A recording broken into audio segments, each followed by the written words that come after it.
Very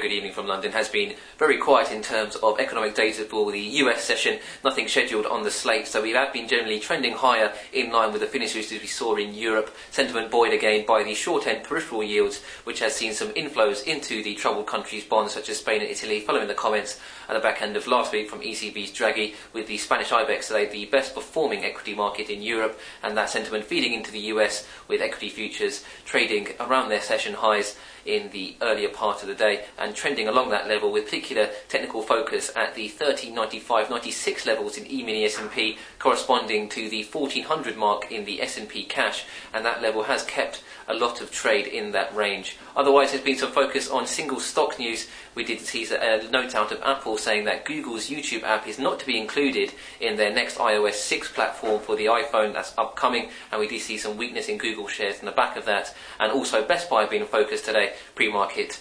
The founder of the company, Schulz, noting he is looking to take the company private officially. So generally have been moving for those single stock stories. Equity futures still trading with gains as we head towards the session high. The NYSE comp trading around the 3,000 mark for the index.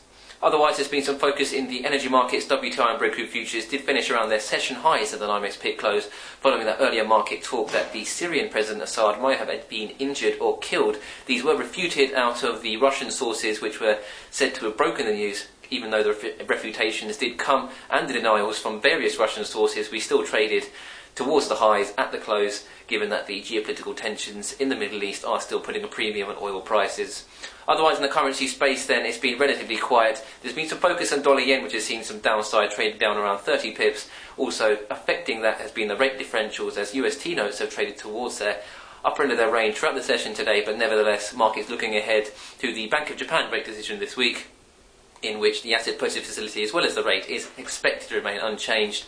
And overnight we also see the RBA out of Australia. Their rate is expected to remain unchanged on the key cash target at 3.5%, and given that this may be against somewhat other market expectations of possibly a cut given to the slowing inflation in the country, the Aussie dollar and Aussie dollar as a currency pair trading well into positive territory.